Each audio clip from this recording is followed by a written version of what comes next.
Assalamualaikum warahmatullahi wabarakatuh.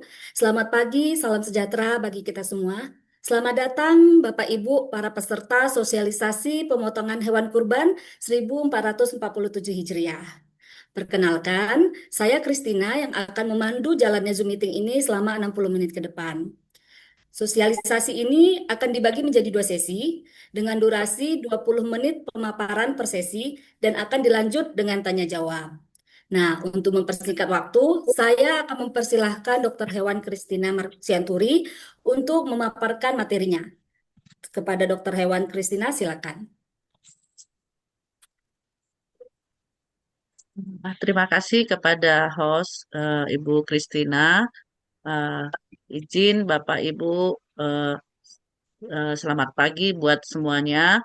Izin saya memaparkan atau menyampaikan tentang eh, pemotongan hewan kurban dan penanganan daging kurban yang aman dan sehat. Next.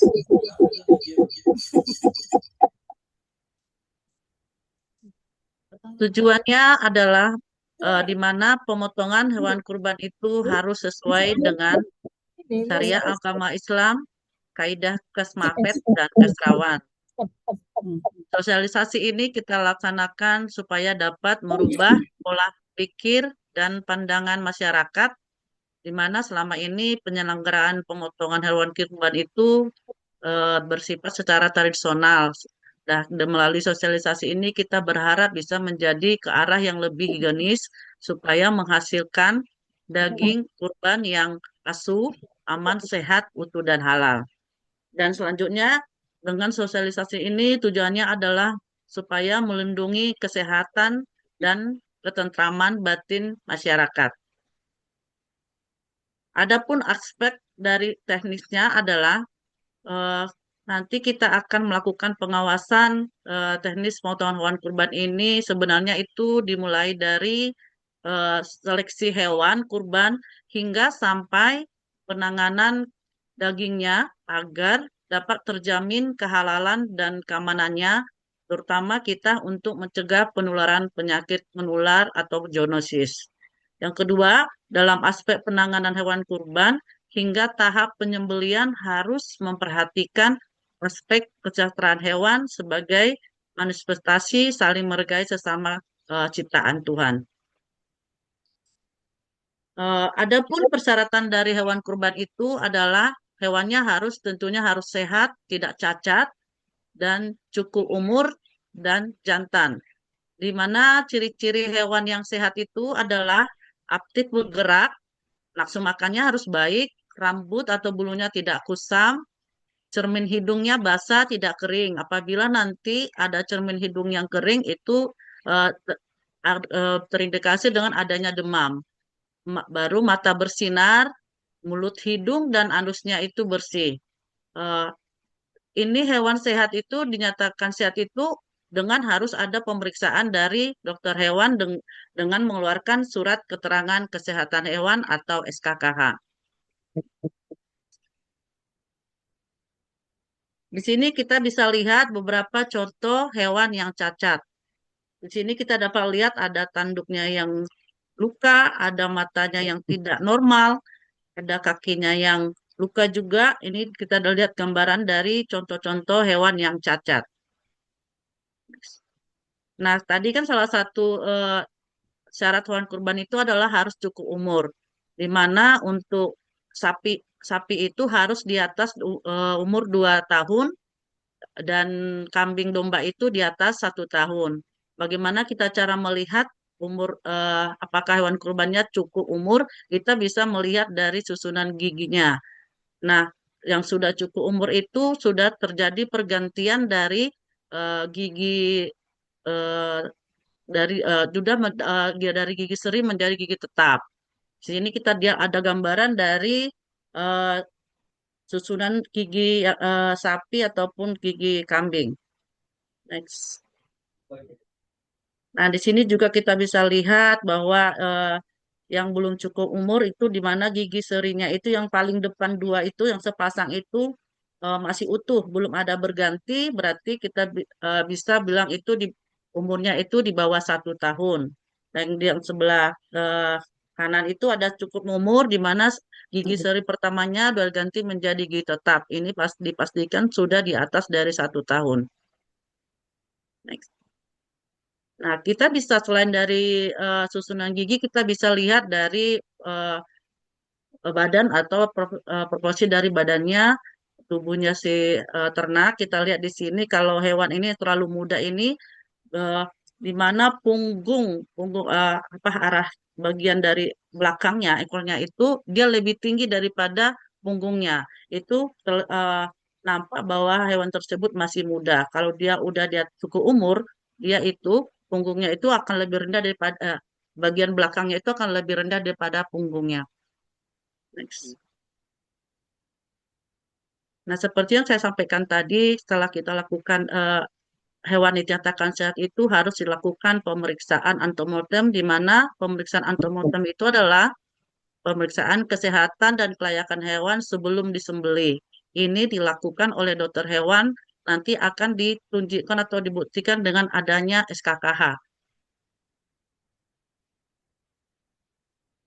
Nah, untuk Bapak Ibu semuanya, kami sampaikan apabila ada dijumpai hewan yang sakit atau mengalami kelainan, segera laporkan kepada dokter hewan atau petugas kesehatan hewan di KP3 Kota Medan.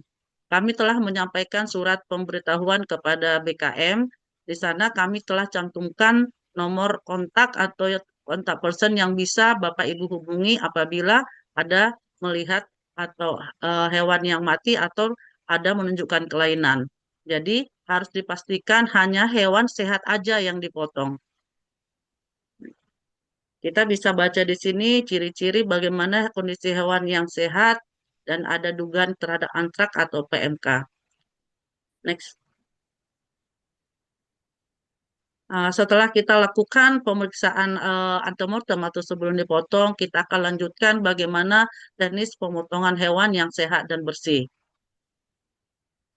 Hal yang perlu diperhatikan terkait kesehatan dan kebersihan itu paling utama itulah air bersih harus cukup.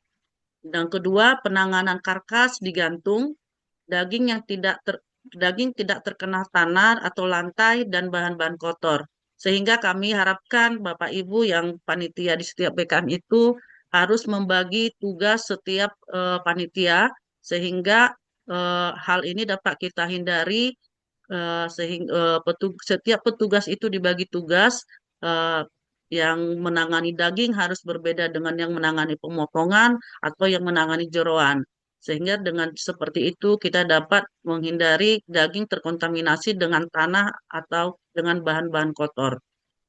Dan tempat-tempat pencucian jeroan itu harus terpisah dengan daging. Jangan disamakan tempat pencucian jeroan dan daging. Nah, di sini jeroan itu ada terbagi dua, yaitu jeroan merah dan jeroan hijau. Harus jeroan merah dan jeroan hijau itu harus dipisahkan. Kadang kita juga jumpai di lapangan ini masih menggabung antara jeroan merah dan jeroan hijau. Yang yang termasuk jeroan merah itu seperti paru, jantung, hati, limpa, ginjal. Dan jeroan hijau itu seperti bagian perut dan usus. Nah, jeroan hijau ini harus dicuci bersih dan air buangannya jangan disalurkan ke selokan atau ke sungai. Jadi tolong Bapak Ibu dibuatkan septic tank atau lubang untuk pencucian dari jeroan hijau. Dan daging harus dihindari terkena isi jeroan, tanah, ataupun kotoran dan benda-benda lain.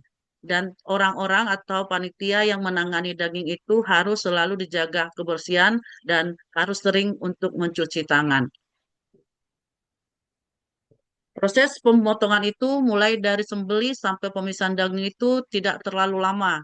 Karena ini menghindari kontaminasi atau terjadinya pembusukan daging yang cepat sehingga nanti kita dapat memperoleh daging yang bagus atau yang lebih bersih dan lebih layak untuk dikonsumsi. Dan hindari jangan tumpukan hewan yang telah disembelih, tetapi belum dipisahkan kulit dan jeroannya ditaruh di tempat yang panas. Kadang kita jumpai juga di lapangan karena keterbatasan dari panitia atau petugas juru sembelih yang memotong hewan kurban eh, mo- tidak langsung setelah hewannya disembelih tidak langsung dikerjakan dengan memisahkan kulit dan mengeluarkan jeroan sehingga ini nanti akan mengurangi kualitas daripada daging dan ini akan cepat terjadi pembusukan daging atau karkas. Nah, di sini bisa kita lihat gambaran yang ini yang sering kita lihat juga di lapangan bahwa eh, hewan kurbannya udah terlebih dahulu dipotong dan tidak langsung dikerjain atau dikulitin, diletakkan, ditumpukan, dan itu langsung terpapar dengan sinar matahari. Ini sebaiknya tidak seperti itu untuk kita menghindari terjadinya pembusukan daging secara cepat. Nah, tadi saya sampaikan daging itu tidak boleh menyentuh lantai. Ini kita lihat dari gambaran ini, daging tidak langsung ke lantai diletakkan tanpa alas. Next. Sebaiknya pengulitan sapi yang telah disembelih tidak dilakukan langsung di lantai atau di tanah. Bapak Ibu bisa menggunakan alas balok kayu atau besi yang sering disebut dengan cradle dan digantung. Ini kita bisa lihat gambaran balok yang kita gunakan untuk tempat pengulitan sapi. Ini di sini udah cukup bagus ya Bapak Ibu. Petugas menggunakan balok kayu untuk pengulitan sapi. Ini yang kita lihat yang kita sebut dengan cradle. Ini juga apabila Bapak Ibu petugas atau panitia dari setiap PKM mempunyai dana bisa untuk tahun-tahun berikutnya untuk mempersiapkan peralatan yang seperti ini.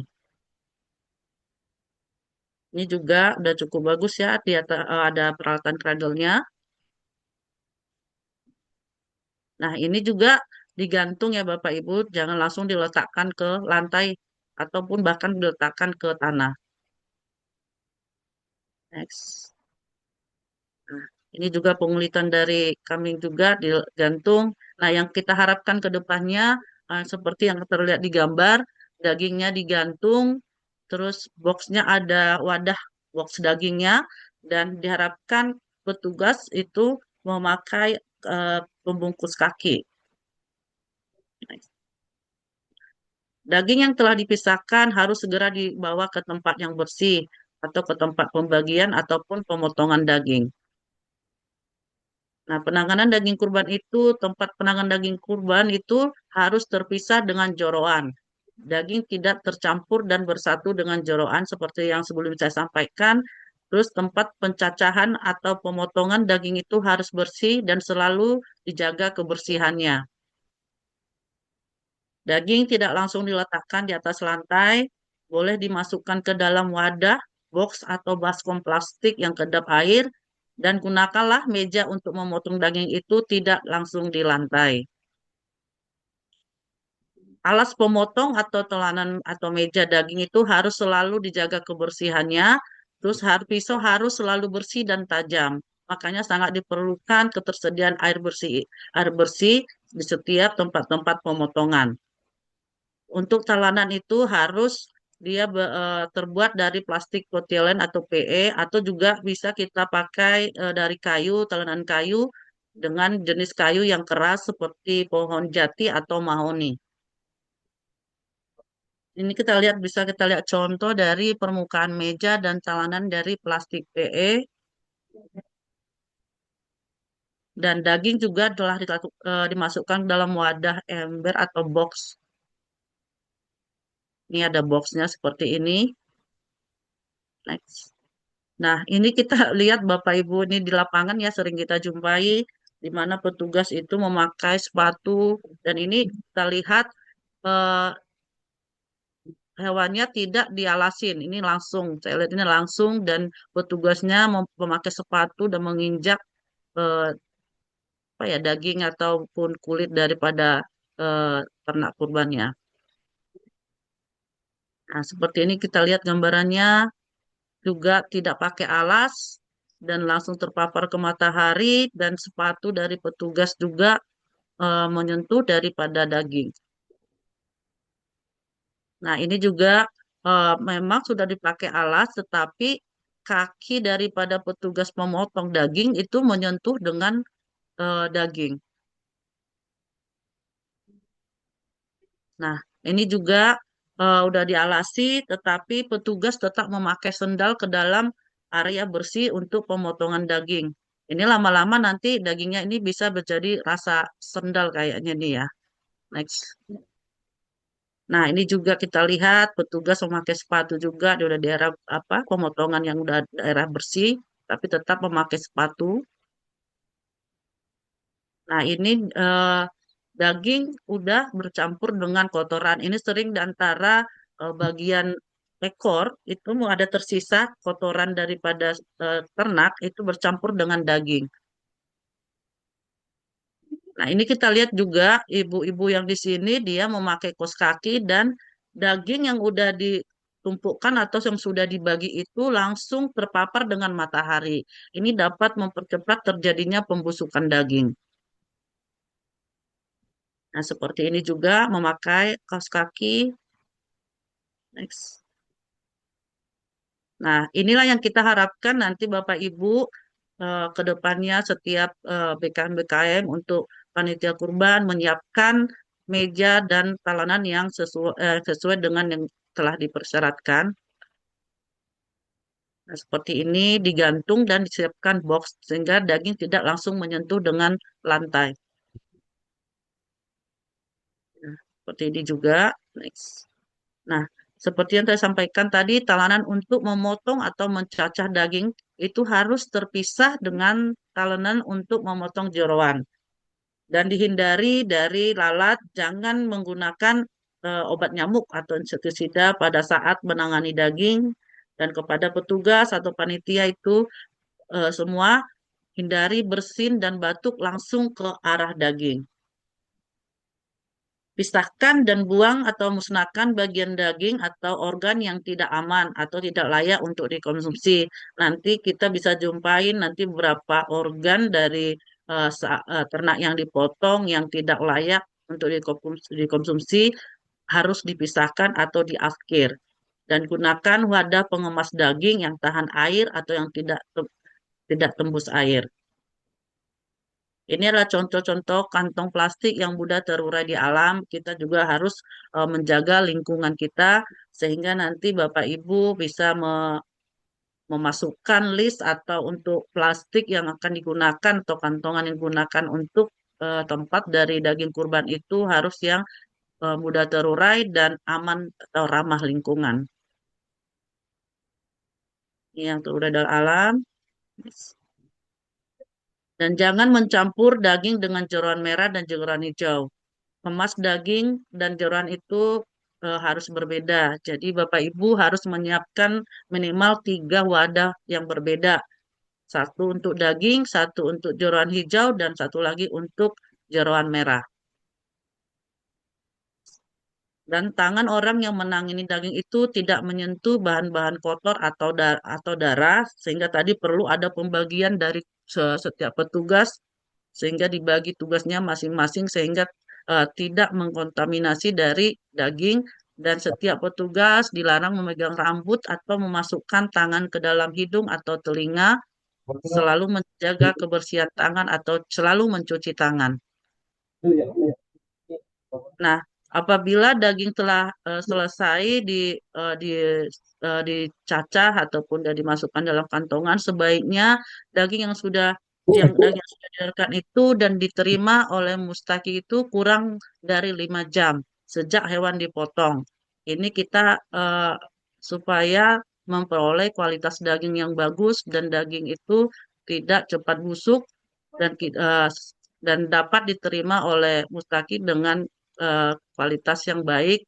Dan jika hewan disembelih di jam 11, daging harus sudah diterima oleh mustahik paling lambat jam 4. Nah, untuk penanganan limbah darah, kadang kita jumpai juga di lapangan, pemotongan itu dilakukan tanpa ada melihat penanganan limbah darah.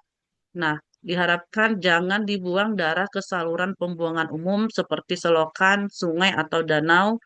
Eh, Paling sering kita lihat sih kadang di potong itu di tanah tanpa ada eh, lubang yang sudah digali. Sehingga darah dari ternak kurban ini akan berceceran di tempat atau di lokasi pemotongan. Yang kami harapkan setiap panitia itu telah menggali lubang untuk penampungan darah. Di sini kita dapat kita tampilkan yang menjadi patokan atau menjadi contoh nanti itu Bapak Ibu semua petugas kurban yang BKM, kita buat galian atau lubang penampung darah itu untuk kambing itu ukuran 0,5 meter kali 0,5 meter atau kali 0,5 meter itu cukup untuk 10 ekor kambing. Kalau untuk sapi itu 0,5 kali 0,5 kali 1 meter itu cukup untuk 10 ekor sapi. Seperti ini Bapak Ibu contohnya untuk lubang pembuangan darah di tempat penyembelihan. Nanti setelah dilakukan penyembelihan, darahnya setelah cukup, nanti setiap lubang itu baru kita lakukan penutupan. Di sini kita dapat eh, melihat juga setelah kita lakukan tadi penanganan daging, kita akan lanjut melihat berapa kelainan-kelainan pada jeroan yang sering kita periksa di saat kita melakukan pengawasan hewan kurban. Berapa contohnya? Kita bisa lihat ada gambaran di sini, kita gambaran hati, baik pun dari usus atau lambung juga kita periksa. Nanti kita cek beberapa kelainan yang kita jumpai pada organ-organ eh, dalam atau jeroan. Kelainan yang sering kita temukan pada hewan kurban itu yang paling banyak itu adalah terdapat cacing daun atau cacing hati. Nanti kita periksa organ dalamnya terutama hati itu sering kali kita jumpai yang disebut dengan cacing hati, dia itu berbentuk daun. Yang kedua, warna kemerahan atau pucat pada paru-paru si sapi ataupun kambing, terus terdapat benjolan pada paru. Nah, kalau untuk hati sapi yang normal itu bisa kita lihat seperti ini, Bapak Ibu, dia permukaannya licin, tidak ada benjolan, dan eh, bening, bersih, dan mengkilat. Inilah yang kita temukan di hati yang paling sering kita jumpai, adanya cacing hati atau seperti daun. Ini kalau kita lihat dari permukaan hatinya itu biasanya itu ada benjolan atau yang warna-warna putih atau spot-spot putih dalam hati. Kalau kita sayat, ini nanti akan keluar cacing yang berbentuk seperti ini. Itu masih hidup Bapak Ibu. Kalau kita sayat hatinya akan muncul cacing yang berbentuk seperti daun ini. Next. Ini contoh paru dan jantung sapi yang normal. Nah, ini kelainan yang sering kita jumpai juga pada paru sapi. Nah, di mana paru-paru sapi itu berwarna hitam, eh, bercak-bercak, bintik-bintik hitam seperti di gambar, atau dia berbentuk spot-spot putih atau benjol-benjolan putih itu mengarah kepada penyakit tuberkulosis. Ini limpa sapi yang normal, dan ini ginjal sapi dan kambing yang normal. Nah, apabila nanti eh, petugas atau pengawas nanti ke lapangan menemukan organ-organ jeroan atau bagian dalam yang mengalami kelainan akan dilakukan pengafkiran. Jadi kami akan sampaikan nanti kepada panitia atau petugas kurban untuk eh, organ atau jeroan yang mengalami kelainan itu akan kami lakukan pengafkiran. Demikian yang bisa saya sampaikan. Terima kasih. Saya ucapkan selamat siang. Oke, terima kasih Dokter Hewan Christine.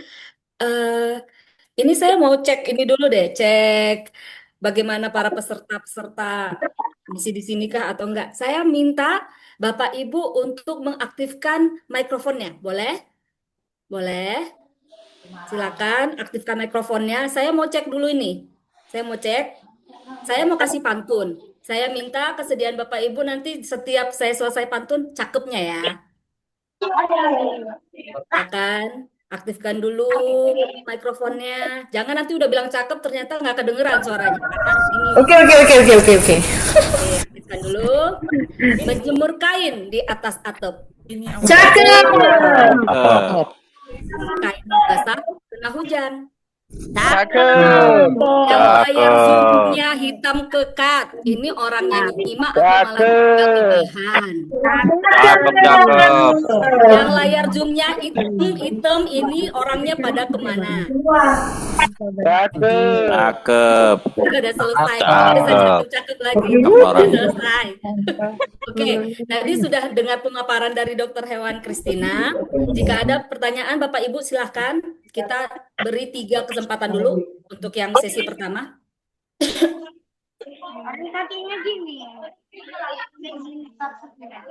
Silakan, ada yang ingin ditanyakan. Tadi materinya udah sangat kompleks ya. Apa Bapak Ibu agak-agak oyong jadinya mendengarnya?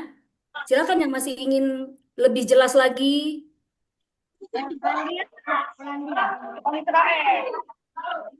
Oh iya, diingatkan juga mohon kesediaan Bapak Ibu untuk mengisi form absensi yang sudah ditautkan di kolom chat. Terima kasih. Atau Ada, mungkin ada udah cukup tanya. jelas kali ya, Ibu Kristina, Iya, mungkin udah cukup jelas ya. sepertinya seperti itu, Bu. Halo Pak Asri. Halo Pak Asri, halo Pak Asri. Halo juga, selamat pagi. Selamat pagi Salam dok. Bapak. Menyimak. Oh, siap Bapak, siap. Oke, ada lagi pertanyaan dari Bapak Ibu yang lain. Para petugas, tadi sudah jelas ya teknisnya seperti apa, mulai dari pemotongan, penyembelihan, sampai penanganan paskanya juga ada yang ingin ditanyakan? Sudah ya? Kalau tidak ada, saya sedikit komen lah. Boleh, silakan Pak Asri. Gini, terima kasih kesempatannya. Di Medan ini kan memang budidaya tidak begitu banyak ya, tidak apa. Pada umumnya hewan kurban kita di Medan ini kan dari luar. Nah, kewajiban SKKH dari luar kota Medan itu seyogianya setiap pedagang yang menjual hewan kurban itu sudah dilengkapi dengan SKKH. Amatan saya masih banyak loh yang masuk ke Medan itu tanpa SKKH. Ini sekedar himbauan mungkin sebetulnya dari provinsi ya. Jadi apapun hewan kurban yang masuk ke kota Medan itu sudah sebagian besar ada rasa jaminan bahwa hewan yang masuk itu adalah hewan sehat. Itu aja, terima kasih. Baik, terima kasih Pak Asri sudah mengingatkan. Ya, Bapak Ibu para petugas kurban yang ada di kecamatan, di masjid-masjid, mohon ketika nanti membeli kurban atau mendapatkan kurban dari warga, mohon ditanyakan. Seperti tadi Pak Asri ingatkan bahwasannya kebanyakan hewan kurban di Kota Medan ini berasal dari luar kota. Nah, untuk lebih lebih jelasnya lagi teknisnya, silakan Dokter Hewan Christine menjelaskan apa sih manfaat SKKH itu. Tadi sudah jelas sih dijelaskan oleh Pak Hasri, tapi mungkin Ibu Christine, Dokter Hewan Christine bisa lebih menyampaikan lagi. Silakan. Terima kasih Pak Hasriansyah atas Yo. masukannya. Memang ini menjadi PR kita juga ya Pak ya. Kita telah setiap surat himbauan kita selalu sampaikan kepada BKM-BKM bahwa untuk setiap hewan kurban itu harus melampirkan SKKH dari daerah asal. Dan mungkin nanti untuk lebih lanjutnya nanti ada sesi dari dokter hewan darah kalau nggak ya Bu Hos yang akan menyampaikannya. Tetapi kami tetap akan mengacu ke peraturan yang telah ada dan memang SKKH ini wajib karena itu menjadi suatu jaminan bahwa hewan yang kita beli itu memang benar udah diperiksa kesehatannya dan dinyatakan sehat. Nah, sehingga dikeluarkan SKKH. Itu sangat penting ya untuk bahwa untuk syarat kita membeli hewan atau ternak dengan adanya bukti SKKH. Nanti untuk informasi lebih lanjutnya Pak Asin nanti ada sesi dari dokter Dara Oke, untuk terima lalu lintas kasih, hewannya. Ya, makasih Christine. dokter Yuk. Asin.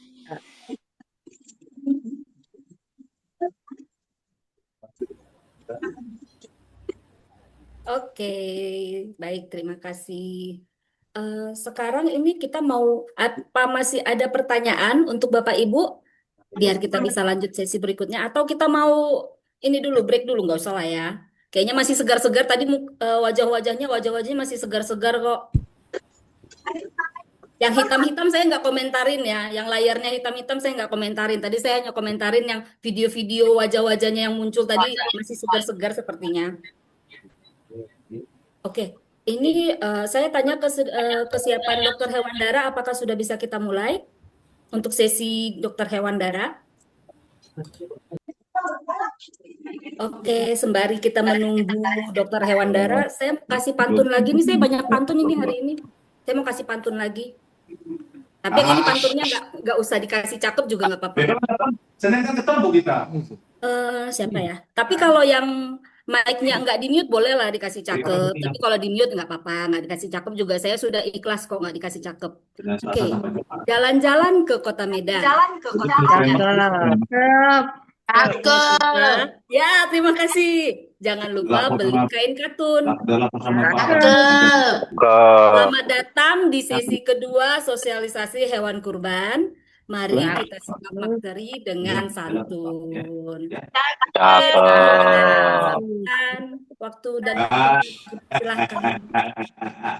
Oke, silakan Dokter Hewandara. Baik, terima kasih. Mohon maaf sebelumnya karena ada gangguan sedikit teknis. Akan saya mulai aja karena waktu sudah berlalu ya. Baik, Assalamualaikum warahmatullahi wabarakatuh. Saya dengan Dr. Hewandara di sini akan menyampaikan materi tentang keserawan dan segala urusan yang berhubungan keadaan fisik ini. Nanti saya akan mengambil judul dengan keserawan dan pengawasan veteriner untuk menjamin hewan kurban yang sehat, aman, dan layak. Baik, next. Yaitu saya mulai dengan singkatan dari keserawan, yaitu adalah kesejahteraan hewan atau bahasa Inggrisnya adalah animal welfare, yaitu dengan definisi segala urusan yang berhubungan dengan keadaan fisik dan mental hewan menurut ukuran perilaku alami hewan. Jadi penerapan ini wajib ditegakkan untuk melindungi hewan dari perlakuan manusia yang tidak layak. Dan ini berdasarkan regulasi dari Undang-Undang Peternakan Nomor 18 Tahun 2009. Baik, next.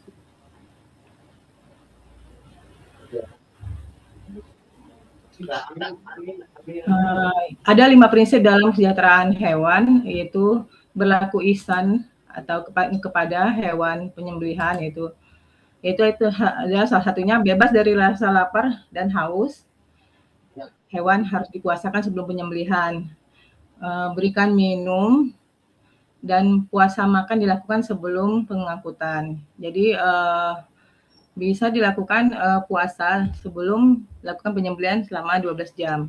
Kemudian bebas dari rasa tidak nyaman, yaitu hewan saat dilakukan handling atau perubahannya atau proses penyembelihan dilakukan dengan metode yang tepat sesuai jenis dan perilaku hewannya. Kemudian hewan direbahkan segera mungkin sebelum penyembelihan. Kemudian bebas dari rasa sakit, luka, dan penyakit, yaitu freedom from pain, injury, and disease, yaitu hewan dengan luka terbuka atau didahulukan penyembelihannya, hewan yang sakit karena berpenyakit ditunda penyembelihannya, laporkan ke petugas medis, yaitu kami. Kemudian hewan sedang diobati dengan antibiotik dilarang untuk disembelih. Jadi gunakanlah pisau yang sangat tajam yang akan mengurangi rasa sakit dan mempercepat kematian. Baik, next.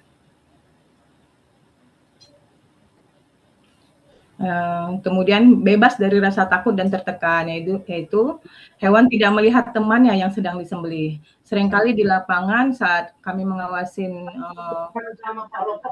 penyembelihan, itu tidak diberikan batasan atau semacam sekat. Jadi hewan yang akan disembelih bisa melihat kondisi yang terjadi pada hewan yang akan disembelih di depan matanya, dan itu sebenarnya juga mempengaruhi ya, karena hewan ini bisa melihat, mendengarkan suara-suara dari ini. Jadi sebaiknya ada jarak gitu, berikan jarak dan tutup. Kemudian ada yang kelima adalah bebas untuk mengekspresikan perilaku alaminya, yaitu hewan masih ada ekspresi dari perilaku alaminya, tidak dibiarkan sendirian di areal penyembelihan. Sapi juga harus diberikan tempat untuk duduk atau berbaring. Kemudian jangan juga terlalu lama direbahkan sebelum disembelih. Jadi juga termasuk perilaku untuk mengekspresikan dari perilaku alaminya. Jika menutup mata hewan akan membuat tenang. Next. Jadi ada persyaratan penyembelihan ritual ini menurut syariat Islam ya. Syarat hewan kurban tadi sudah dijelaskan oleh dokter hewan Kristen sebelumnya, yaitu ciri-ciri hewan sehat, aktif bergerak, biasanya juga normal, saling menaiki, nafsu makannya baik, rambut atau bulu tidak kusam, cermin hidungnya basah, mata bersinar, dan mulut, hidung, dan anus bersih. Walaupun ada kotoran sedikit itu masih normal. Kemudian syarat hewan kurban yang pasti, jika dilihat dari sisi kanan, kiri, depan, dan belakang, itu normal ya. Kemudian minta pedagang untuk menjalankan hewan, maksudnya kondisi hewannya diberi kesempatan ya untuk bisa berdiri tegak atau jalan sedikit. Kemudian periksa kaki dan kukunya. Biasanya kalau periksa kaki dan kukunya sudah tahu ya kira-kira ini penyakit yang mengarah kepada yang selama ini sebelum ini ada wabah penyakit mulut dan kuku. Periksa kaki dan kukunya, kemudian coba beri makanan, bisa lihat secara sama lubang tubuh dan mata. Juga periksa cermin hidung bila kering menunjukkan hewan sakit demam. Jadi kalau normalnya dia sedikit basah ya. Nah ini dia. Kemudian yang kedua adalah tidak cacat. Kalau ini sudah pasti ya udah paham, telinganya rusak, ekor terpotong, pincang, buta, testis tidak lengkap, hanya satu buah, itu termasuk hewan yang cacat. Jadi kalau misalnya terpilih di antaranya kekurangannya ada, itu termasuk makruh ya. Namun dibolehkan. Oke, next. Nah ini salah satu contoh gambar yang sudah dirangkum untuk melihat bahwa hewan-hewan yang cacat. Oke, next. Nah, kemudian ini ada sesuai fatwa MUI ya 32 tahun 2022, cacat dan sakit yang tidak mempengaruhi jumlah dan kualitas daging masih diperbolehkan. Contohnya kasus PMK ringan yang selangnya masih bisa ya, kalau PMK ringan itu hanya ngencas, berliur, dan kukunya sedikit berdarah. Tapi kalau misalnya PMK-nya sudah berat, yaitu misalnya hewannya tidak dapat bangkit, sudah duduk, itu mungkin sudah PMK berat. Oke, next. Jadi ini ada fatwa MUI nomor 32 tahun 2022. Nanti boleh ya di-download dari browser, dari aplikasi Google, boleh, nanti ada di sini disebutkan tentang wabah penyakit mulut dan kuku. Next. Lanjut aja. Oke, next.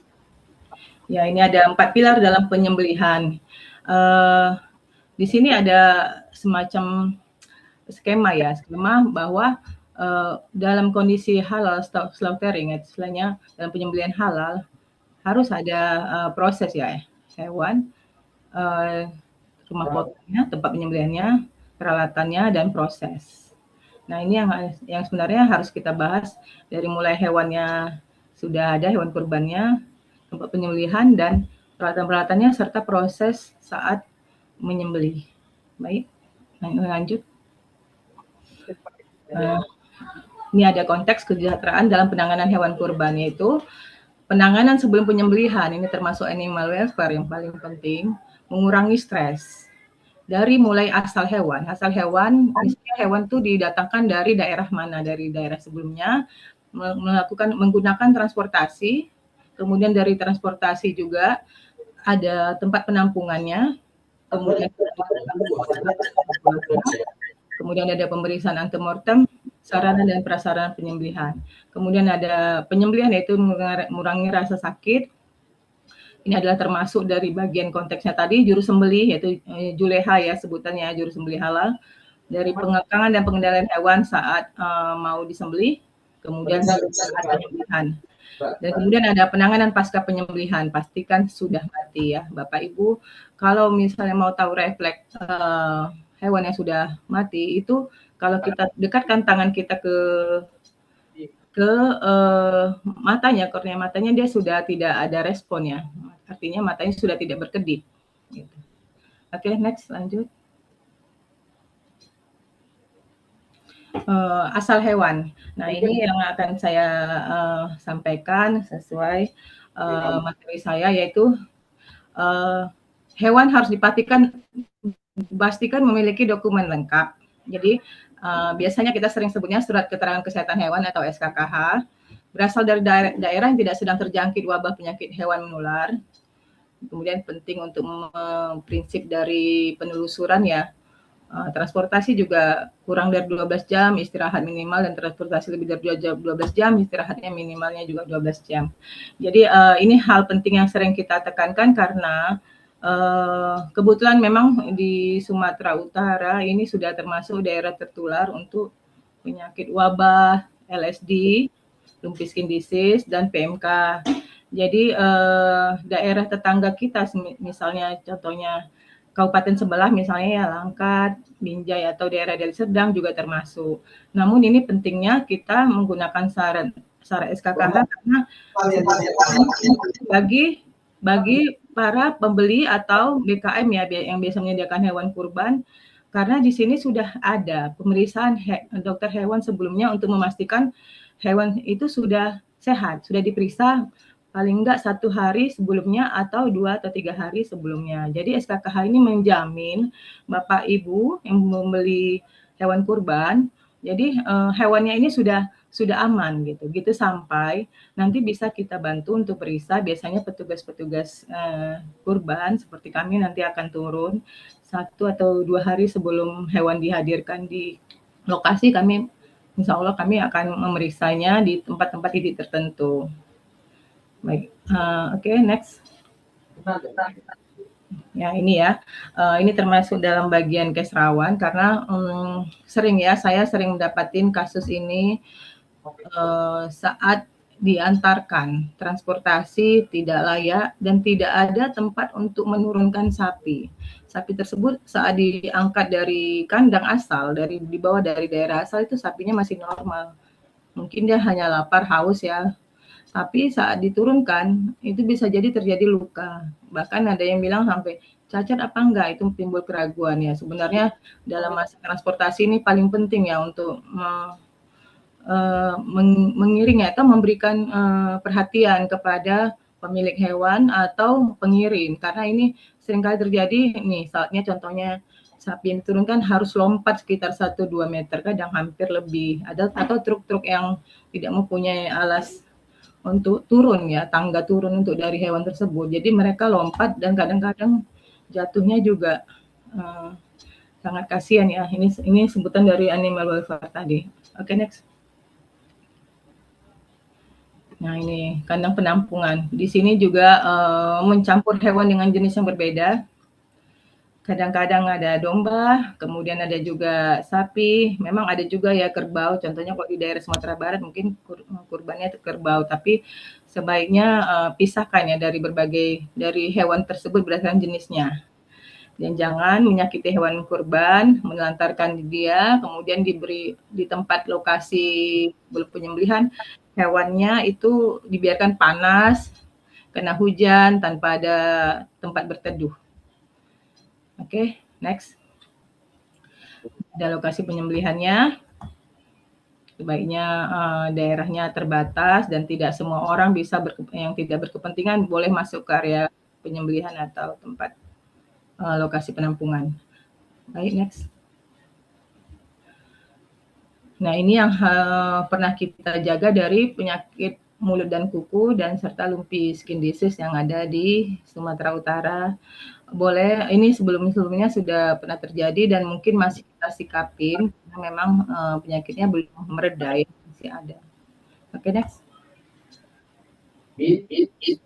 Ada deteksi dini tentang pengenalan penyakit hewan menular strategis, itu bisa tanda klinis ternak dengan cara salah satunya yang penting adalah memeriksa dokumen lalu lintas tadi. Jadi Bapak Ibu pemilik hewan kurban atau yang membeli ini hak ya, hak ibu atau bapak yang membeli memeriksa dokumen lalu lintas. dan jangan biarkan menerima, membeli dengan tidak ada dokumen. Di lapangan, seringkali hewan tersebut pembelinya tidak mendapatkan atau penjualnya tidak dapat menunjukkan dokumennya.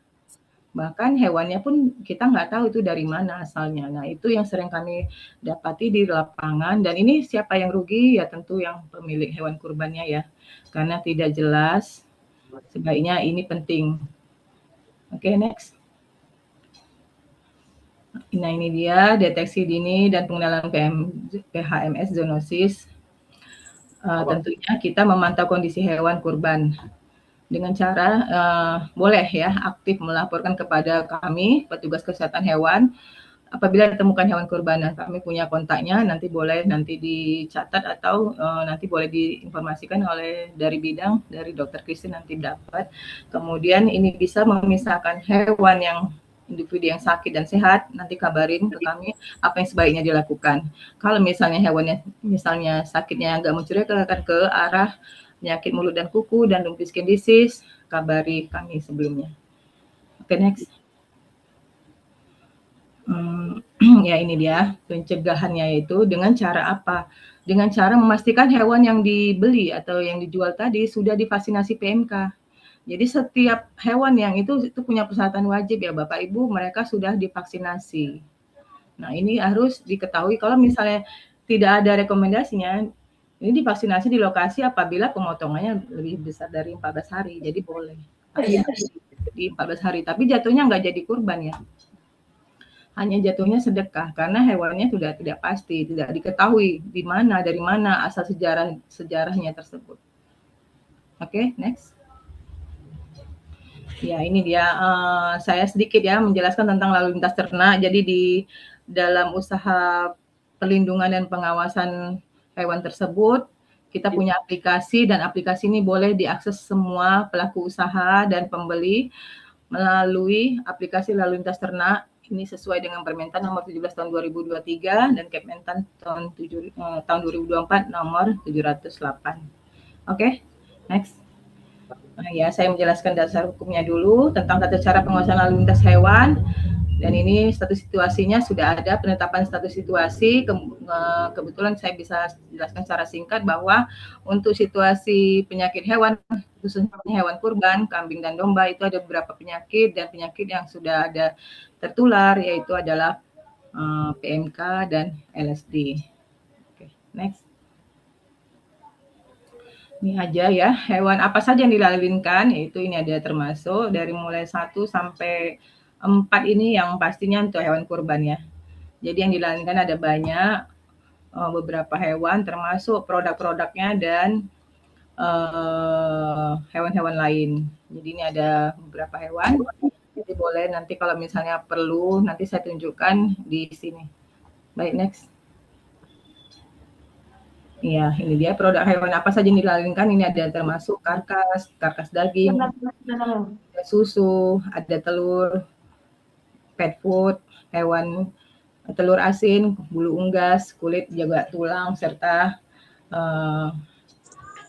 ini ya hewan yang hewan seperti kucing dan anjing. Oke, next. Ini ada penyakit lainnya, litter, kotoran babi, litter scum, kotoran juga termasuk ada yang dilalirkan. Ini ada daerah bebas terduga dan tertular. Jadi kebetulan lalu lintas dilakukan dari wilayah dengan status lebih tinggi, rendah atau sama. Itu bisa. Lalu lintas hewan dari wilayah status rendah ke tinggi dengan cara mengaktifkan UNRIS. Ini ada analisis risiko, latihannya, ada semacam analisis risikonya menyebutkan bahwa ini daerah yang tidak dan aman dan tidak aman juga ada. Jadi itu aplikasinya boleh nanti bersaran atau berkonsultasi sama dokter hewan berwenangnya. Oke, next. Jadi ada kelompok penggunanya, yaitu nama websitenya adalah lalu lintas Signus Pertanian Go ID. Ini bisa ditengok di aplikasinya lalu lintas Signus Pertanian Go ID. Nanti langsung aja ambil sebagai pemohon. Dan sini ada pelakunya juga adalah ada pejabat otoritas veteriner, yaitu ada di kabupaten kota, provinsi, dan kementerian atau nasional. Kemudian ada dokter hewan, yaitu dokter hewan berwenang yang sudah ada di dalam aplikasi tersebut, boleh pilih. Dan ini ada petugas pemeriksaannya, termasuk dokter hewan berwenangnya atau termasuk petugasnya. Dan ini ada adminnya. Adminnya nanti mengatur manajemen pengguna, yaitu pusat dan sampai di kabupaten kota juga ada adminnya. Oke, next. Ini contoh dari aplikasi lalu lintas Isignas. Bapak Ibu kalau butuh ini tinggal daftar aja melalui emailnya ya. Oke. Nah ini kategori pemohonnya, nanti menggunakan KTP dan alamat emailnya buat kata sandinya. Kalau misalnya ada masalah, verifikasi dulu emailnya. Nanti kalau misalnya sudah sunting profilnya, oke, nih verifikasi alamatnya, nanti bisa lanjut. Dan seperti ini contohnya nanti ya. Ini yang sudah diverifikasi, nanti dokter hewannya nanti dihubungin. Mereka nanti yang memverifikasi hewan atau HPM yang mau dikirim, yang mau dilalu lintaskan.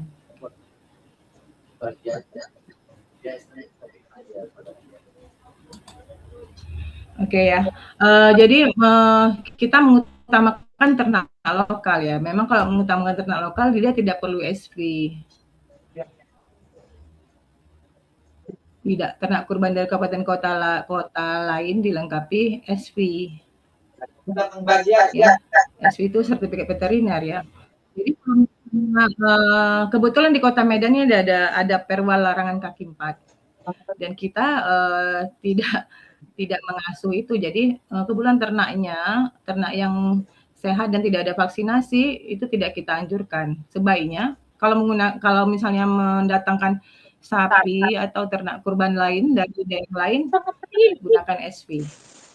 Nah ini dia ya, sudah memiliki memenuhi sertifikat veteriner yang dikeluarkan oleh dokter hewan berwenang atau pejabat otoritas veteriner. Ini adalah salah satu contoh SKKH. Contoh SKKH-nya ini kebetulan belum ada yang kambing atau hewan ternak kurban. Saya gunakan contoh. Ini contoh bentuknya. Di atas di kepala surutnya ada Dinas Ketahanan Pangan. Di bawahnya ada tulisan otoritas veteriner. Boleh nanti dibaca ya. Seperti ini kira-kira. Oke, next. Nah, ini contoh SV, sertifikat veteriner yang dikeluarkan oleh PUV-nya kabupaten kota. Misalnya nanti saya mengeluarkan, ini contohnya seperti ini. Tertulis di sini ya, otoritas veteriner. Oke, next. Next aja. Ya, sudah tadi ya, lanjut aja.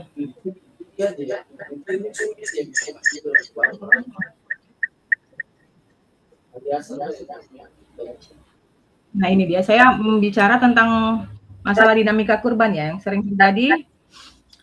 Kejadiannya seringkali ada masalah-masalah di lapangan saat terjadi kurban. Next saja nih.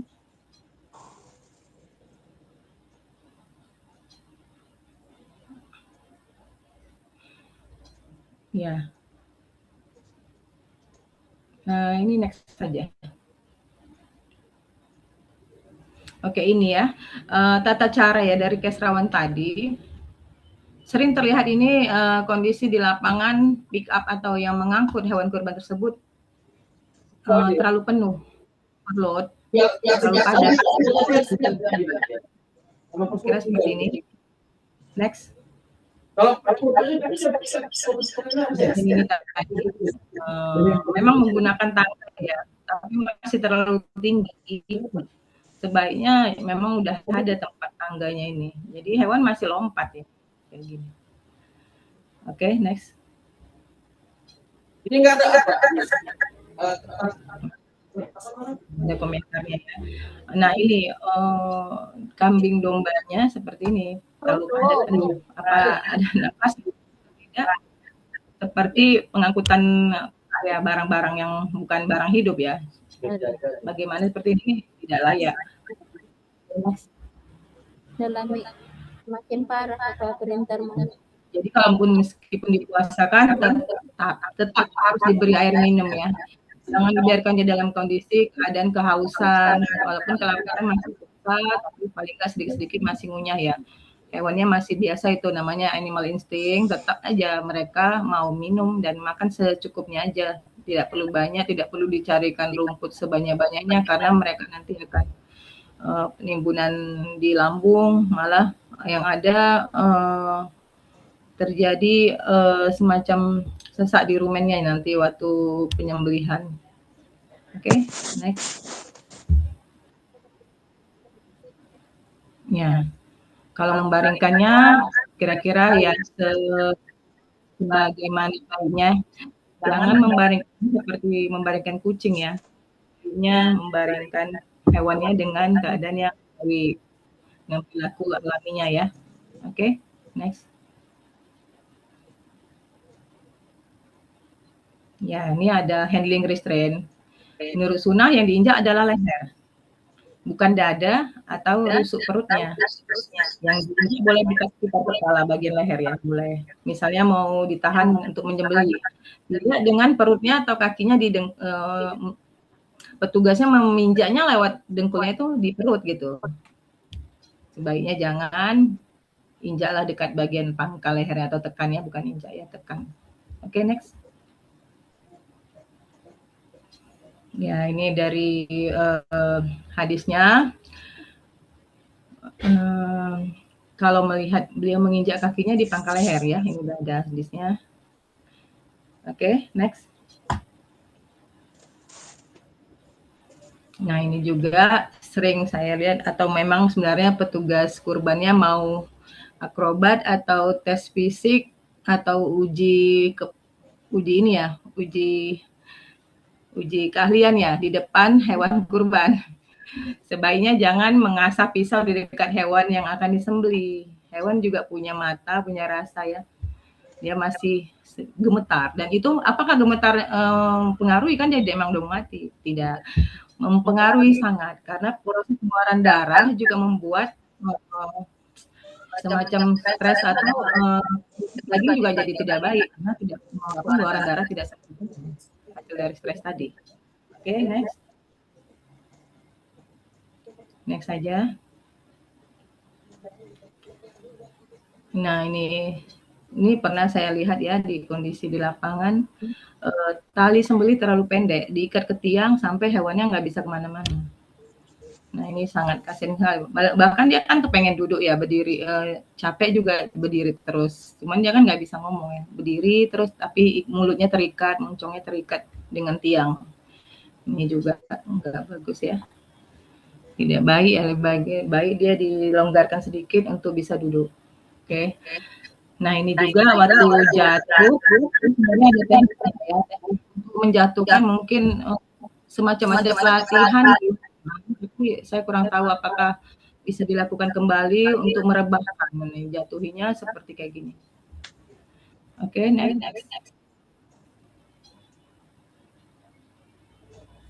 Nah, ini juga, ini contoh yang saya sebutkan tadi, di depan mata hewan yang akan berikutnya, ini hewan yang mau disembelih di depan matanya, tidak ada sekat, tidak ada penutup, dan hewan di belakang sana udah menunggu lihat kejadian di depan matanya.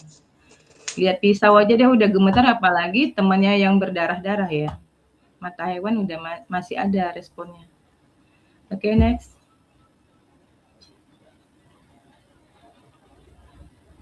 Nah, ini juga sering saya lihat ini, bahkan ekornya ini ditarik kencang ya.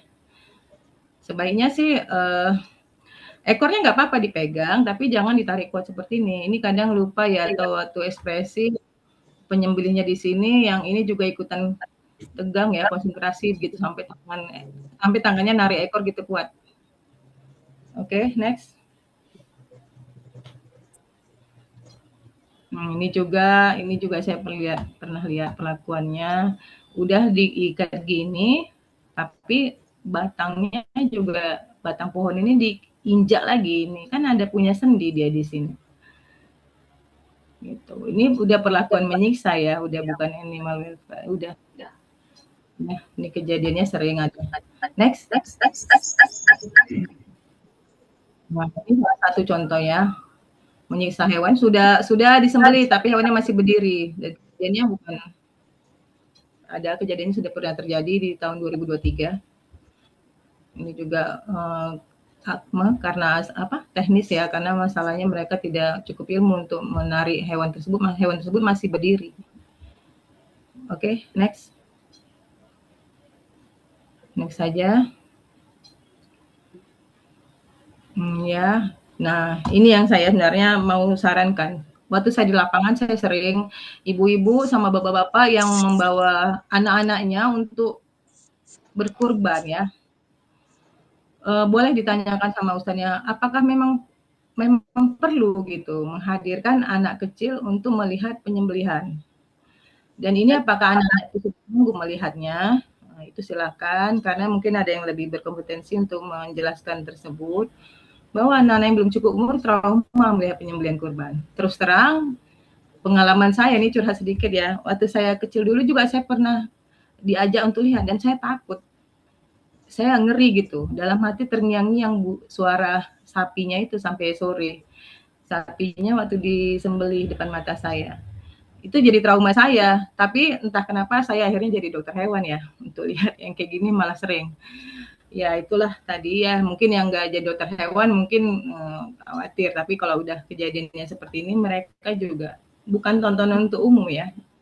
Anak-anak nggak perlu untuk melihat ini sebenarnya. Orang tuanya boleh menyaksikannya. Ya. Oke, next. Nah, ini contoh-contoh kasus ya, karena masalah kesehatan.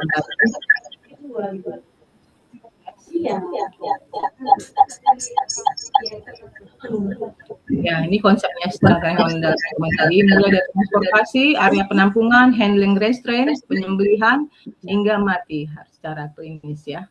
Dia harus ada dalam konsepnya. Kita kan mau berlaku ihsan itu baik, berlaku baiklah kepada makhluk Tuhan yang lain. Oke, next. Nah, ini dia sesuai fitrahnya, hak dasar seekor hewan wajib dipenuhi. Dia harus bebas, freedom dari yang saya sebutkan tadi, ekspresi, bebas berekspresi sebagai normal perilaku alaminya, bebas dari rasa takut dan stres, bebas dari rasa nyeri, luka, dan penyakit, bebas dari ketidaknyamanan, bebas dari rasa lapar dan haus. Jadi, apa sih yang kita dapatkan dari semua ini? Adalah dagingnya terdapat dapat menentukan perawan ini tersebut. Oke, next. Ya, ini perlakuan pada hewan hidup berpengaruh ya. Ini dia contohnya yang kualitas karkasnya jadi nggak baik. Kalau misalnya contoh pengeluaran darah tidak sempurna, terjadi semacam penumpukan darah di sini. Oke, next. Nah, ini dia pengaruh terhadap kualitas daging akut di A dan B. Dagingnya warnanya muda ya. Nah, kalau yang udah pucat istilahnya udah PPSI. Namun kalau yang stres kronis, warna dagingnya menggelap ya. Warna C, yang gambar C ya. Ini kalau stres perjalanan, warna daging lebih menggelap warnanya, kehitaman. Karena ada oksidasinya ya kan. Oke, next. Ya ini ya. Ini ada pasal-pasal ya tentang dari KUHP ya, Undang-Undang Nomor 1 Tahun 2023 tentang Kitab Undang-Undang Hukum Pidana, mengusik hewan. Kemudian pasal 337-nya menyakiti atau melukai hewan dengan merugikan kesehatan. Kemudian pasal 338 menggunakan dan memaharkan hewan di luar kemampuan kodratnya. Nah, ini bukan nakut-nakutin, tapi udah ada ya undang-undangnya sebenarnya dari tahun 2023. Jadi memang kita harus berlaku baik untuk hewan tersebut. Apalagi nih hewan kurban yang menyembelih adalah kegiatannya muslim. Jadi kalau orang muslim pasti sudah tahu kalau memperlakukan makhluk lain harus berlaku baik. Oke, next. Nah, ini yang terakhirnya ya. Kira-kira Bapak Ibu ini baik enggak ya kalau kita mencucinya di sungai, di limbah? Sebaiknya gunakan jangan gunakannya di saluran pembuangan atau air yang mengalir di tempat yang mungkin digunakan lagi untuk umum. Buanglah limbah kurban di tempatnya, jangan cemari lingkungan. Ini kan mencemari lingkungan. Bisa jadi kita nggak tahu di sebelah sana ujung dari sungai ini atau aliran air ini ada orang yang menggunakan air tersebut. Jadi sebaiknya pakai air bersih, tampung kotorannya, cuci, dan nanti bekas lubang-lubang yang bekas tempat penampungan kotoran tadi ditutup kembali nanti. Oke, next. Nah, ini contoh daging hewan kotor. Mungkin pernah ya, ibu-ibu dan bapak-bapak di sini pernah lihat nggak daging kurban kotor di sekitar sini nih?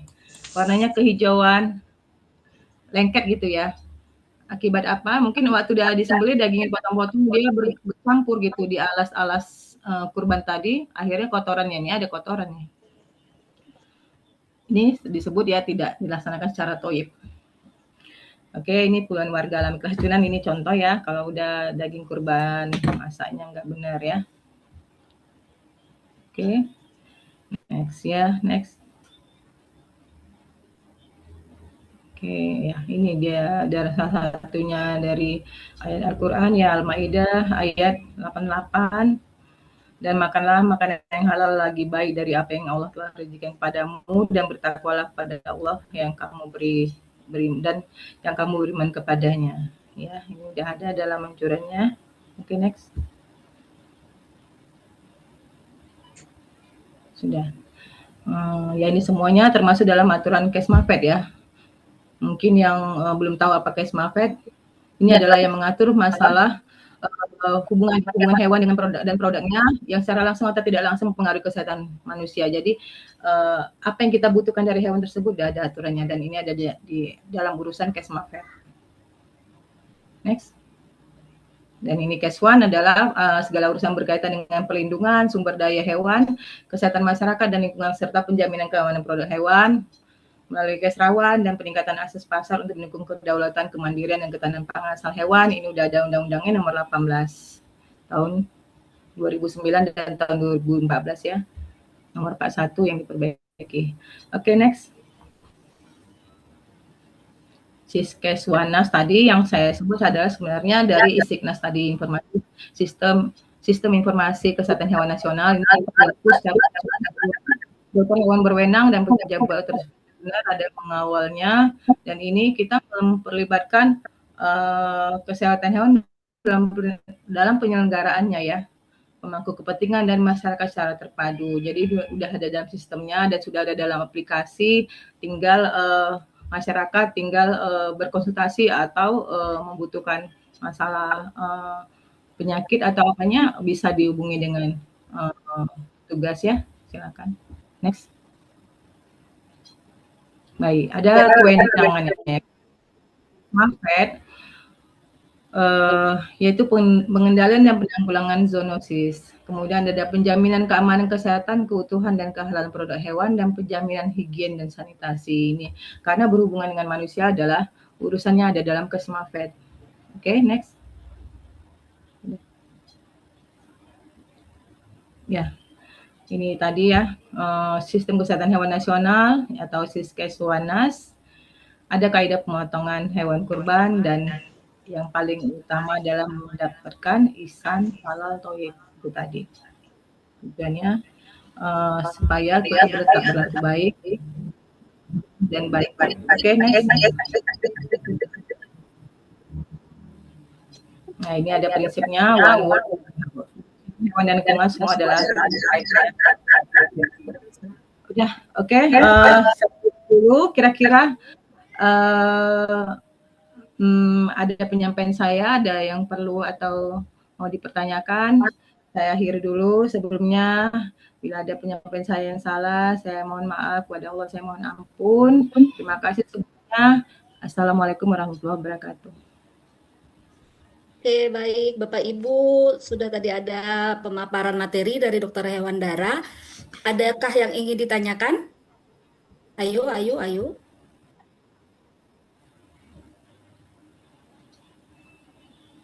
Ini diam tanda paham atau diam tanda Apa? Tanda tanya. Silakan, ada yang ingin ditanyakan? Pas mau Jumatan. Oh, mau Jumatan, oke. Tapi sebelum sebelum pas mau Jumatan, boleh nggak saya satu pantun lagi? Boleh ya? Maksa ini, maksa. Bersepeda pagi ke Dufan. Pulangnya Cakep. mampir, membeli jamu. Materi Cakep. kurban sudah disampaikan. Tolong link absensi di kolom chat, jangan lupa diisi ya, Bapak Ibu. Ya. Dan Oke, baik. Jika tidak ada yang ingin ditanyakan, apa masih ada? Masih ada? Tadi pemaparannya Dokter Hewandara sudah lumayan jelas ya, bahwasanya mulai dari transportasi, mulai dari daerah asal sampai nanti penanganan pada saat penyembelihan itu ada prosedurnya ya, dan harus em, sesuai dengan kaidah animal welfare, kesejahteraan hewan. Sudah ya, sudah paham ya Bapak Ibu ya. Kalau ada yang ingin ditanyakan nanti bisa langsung dari kolom DM dari Instagram dinas juga bisa, atau datang langsung ke dinas supaya lebih lengkapnya. Kirimkan lagi dong link absensi. Boleh silakan Dokter Hewan Sela dikirimkan lagi link absensi di kolom chat. moderator top. Makasih. Oke, sudah. Sebelum kita tutup, saya minta kesediaan Bapak Ibu untuk mengaktifkan kamera. Kita mau foto sesi bersama dulu, boleh? Silakan Bapak Ibu mengaktifkan kameranya. Kita ini ada 1, 2, 3, 4, 5, ada 6 slide. Oke, saya mulai dari slide pertama dulu ya. Oke, kasih senyum terbaik. 3, 2, 1. Oke, slide berikutnya. 3, 2, 1. Slide lagi. 3, 2, 1. Lagi ya, maaf ya Bapak Ibu agak banyak slide-nya. 3, 2, 1. Sekali lagi. 3, 2, 1. Oh, ternyata masih ada lagi. 3, 2, 1. Lagi slide berikutnya. 3, 2, 1. Oke, sudah selesai. Ada yang masih ingin ditanyakan tadi materi. Oke, materi bisa di-sharekan nggak?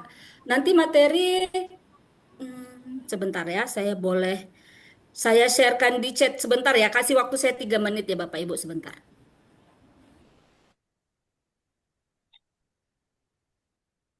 Bu Christine, mungkin saya kasih masukan sedikit tuh Bapak Ibu peserta, sembari Silakan, Bu Pak. Christine nanti mau share materinya. Bapak Ibu sekalian, Assalamualaikum warahmatullahi wabarakatuh. Selamat siang, salam sejahtera bagi kita semua. Kami dari Dinas Ketahanan Pangan, Pertanian dan Perikanan Kota Medan hari ini mengadakan sosialisasi terkait dengan pemotongan hewan kurban yang sehat dan aman. Saya harapkan apa hal-hal yang tadi telah diberikan materi kepada Bapak Ibu sekalian dapat di-share kepada kawan-kawan kita yang lain yang mungkin belum bisa hadir pada siang hari ini. Karena ini merupakan satu hal yang mungkin menjadi kebiasaan kita setiap tahunnya melakukan pemotongan hewan kurban, akan tetapi mungkin karena kurangnya sosialisasi dan juga kurangnya pemahaman terhadap penanganan hewan kurban dan juga hasil dari daging hewan kurban ini menyebabkan menjadi hal-hal yang mungkin bisa membahayakan masyarakat kita dalam mengkonsumsi hewan kurban. Sehingga hal-hal ini sebaiknya bisa kita terapkan dalam hal prakteknya untuk penyembelihan hewan kurban dan penanganan daging hewan kurban. Karena hewan kurban ini tentunya akan diberikan kepada masyarakat dan tentunya akan dikonsumsi. Kita harapkan semua hewan kurban dan hasil daging hewan kurban ini bisa bermanfaat buat masyarakat dan memberikan kesehatan buat semua masyarakat kita. Tentunya nanti ini ke depannya kami dari Dinas Ketahanan Pangan Pertanian Kota Medan dan Perikanan Kota Medan akan membentuk tim, akan turun beberapa tim ke lapangan untuk melakukan monitoring terhadap pelaksanaan hewan kurban di beberapa tempat di Kota Medan. Mungkin nanti salah satunya akan hadir di kecamatan atau di kelurahan Bapak Ibu sekalian, dan juga kemungkinan juga akan hadir di masjid Bapak Ibu sekalian. Mohon tim kami dapat diterima, dan apa hal-hal yang mungkin menjadi pertanyaan dan mungkin ada hewan kurban yang mungkin diduga tidak sehat, bisa diberikan informasi kepada kami. Nah, selain itu nanti di dalam link absensi tadi mungkin ada pertanyaan mengenai asal dari hewan kurban Bapak Ibu sekalian dan kontak personnya. Diharapkan bisa diisi sehingga kami bisa memantau sebetulnya dari mana hewan kurban itu berasal, sehingga apabila terjadi sesuatu hal yang mungkin kita tidak harapkan, kita bisa mengetahui dari mana hewan kurban itu berasal. Saya kira itu yang bisa saya sampaikan. Terima kasih kepada Bapak Ibu sekalian yang sudah hadir mengikuti Zoom ini. Ini nanti hasil rekaman Zoom ini nanti saya minta juga ada kita upload di YouTube, dan linknya bisa kita share kepada semua masyarakat Kota Medan untuk mensosialisasikan dari penanganan hewan kurban kita. Terima kasih atas kesempatan yang diberikan dan kehadiran Bapak Ibu. Saya akhiri. Billahi taufiq wal hidayah. Wassalamualaikum warahmatullahi wabarakatuh. Selamat siang. Dengan demikian berakhirlah sosialisasi pemotongan hewan kurban 1447 Hijriah. Terima kasih atas kehadiran Bapak Ibu. Jika ada salah kata mohon dimaafkan. Jika ada ingin pertanyaan boleh menghubungi via DM Instagram atau langsung datang ke dinas. Selamat siang. Wassalamualaikum warahmatullahi wabarakatuh. Selamat siang. Siang, terima kasih.